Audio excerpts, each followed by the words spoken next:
بسم اللہ الرحمن الرحیم، شروع اللہ کے نام سے جو بڑا مہربان اور نہایت رحم والا ہے۔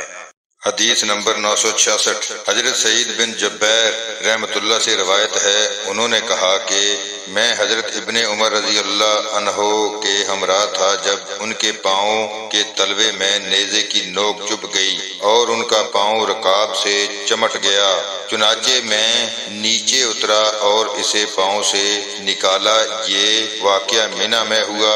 حجاج بن یوسف کو جب اس کی اطلاع ملی تو وہ آپ کی عیادت کے لیے آیا اور کہنے لگا، کاش ہمیں معلوم ہو جائے کہ کس نے آپ کو یہ تکلیف پہنچائی ہے۔ حضرت ابن عمر رضی اللہ عنہ نے جواب دیا کہ تو نے خود ہی مجھے یہ تکلیف پہنچائی ہے۔ اس نے کہا، ایسا کیوں کر ہو سکتا ہے؟ حضرت ابن عمر رضی اللہ عنہ نے جواب دیا کہ تو نے ہی اس دن ہتھیار اٹھائے جس دن ہتھیار نہیں اٹھائے جاتے، اور تو نے ہی حرم میں ہتھیار داخل کیے حالانکہ حرم میں ہتھیار نہیں لائے جاتے۔ حدیث نمبر 967 حضرت سعید بن عمرو سے روایت ہے، انہوں نے کہا کہ حجاج حضرت ابن عمر رضی اللہ عنہ کی خدمت میں حاضر ہوا، اس وقت میں بھی آپ کے پاس تھا۔ اس نے آپ کا حال پوچھا تو آپ نے فرمایا، ٹھیک ہوں۔ اس نے پوچھا کہ آپ کو یہ تکلیف کس نے پہنچائی ہے؟ آپ نے جواب دیا، مجھے اس شخص نے تکلیف پہنچائی ہے جس نے ایسے دن میں ہتھیار اٹھانے کی اجازت دی جس دن ہتھیار اٹھانا جائز نہ تھا۔ انہوں نے اس سے حجاج کو مراد لیا۔ حضرت عبداللہ بن بشر رضی اللہ عنہ بیان کرتے ہیں کہ ہم تو اس وقت نماز عید سے فارغ ہو جاتے تھے جب آپ نے یہ بات بوقت چاشت فرمائی جس وقت نفل پڑھنا جائز ہوتا ہے۔ حدیث نمبر 968 حضرت برا بن عازب رضی اللہ عنہ سے روایت ہے، انہوں نے فرمایا کہ نبی صلی اللہ علیہ وآلہ وسلم نے قربانی کے دن ہمیں خطبہ دیا تو فرمایا، سب سے پہلے ہم جس کام سے اس دن کا آغاز کرتے ہیں وہ نماز پڑھنا ہے، پھر واپس جا کر قربانی کرنا۔ جس نے ایسا کیا اس نے ہماری سنت کو پا لیا، اور جس نے نماز سے پہلے قربانی ذبح کر دی تو وہ گوشت ہے جو اس نے اپنے گھر والوں کے لیے جلدی تیار کر لیا ہے، قربانی نہیں ہے۔ میرے ماموں حضرت ابو بردہ بن نیار کھڑے ہوئے اور کہا، اللہ کے رسول، میں نے اپنی قربانی کو قبل از نماز ذبح کر دیا اور میرے پاس بکری کا ایک سالہ بچہ ہے جو 2 دانتے سے بہتر ہے۔ آپ نے فرمایا، اسے پہلے کی جگہ پر کر دے، یا فرمایا اس کی جگہ ذبح کر دے، لیکن تیرے بعد کسی دوسرے کے لیے ایسا کرنا جائز نہیں ہوگا۔ حضرت ابن عباس رضی اللہ عنہ بیان کرتے ہیں کہ ارشاد باری تعالی ترجمہ، معلوم دنوں میں اللہ تعالیٰ کو خوب یاد کریں۔ میں ایام معلومات سے مراد ذوالحجہ کے پہلے 10 دن ہیں۔ حضرت ابن عباس رضی اللہ عنہ بیان کرتے ہیں کہ ارشاد باری تعالی وَيَذْكُرُوا ایام معلومات، معلوم دنوں میں اللہ تعالیٰ کو خوب یاد کریں۔ میں ایام معلومات سے مراد ذوالحجہ کے 10 دن ہیں، اور ایام معدودات سے مراد ایام تشریق ہیں۔ حضرت ابن عمر اور حضرت ابو ہریرہ رضی اللہ عنہم ان 10 دنوں میں بازار جاتے تو تکبیرات کہتے تھے، لوگ بھی ان کی تکبیرات کے ساتھ اللہ اکبر کہتے تھے، اور محمد بن علی نفلی نمازوں کے بعد بھی تکبیرات کہتے تھے۔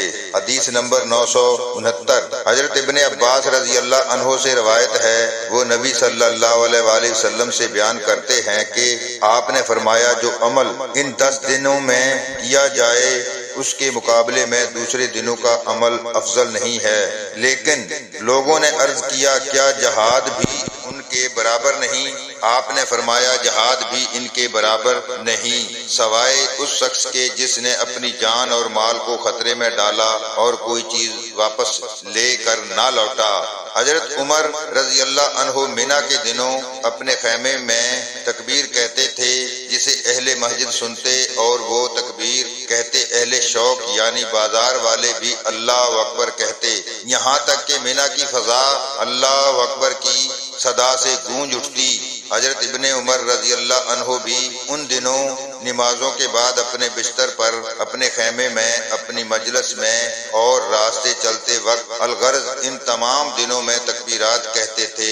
ام المومنین حضرت میمونہ رضی اللہ عنہا یوم نہر یعنی 10ویں ذو الحجہ کو تکبیر کہتی تھی۔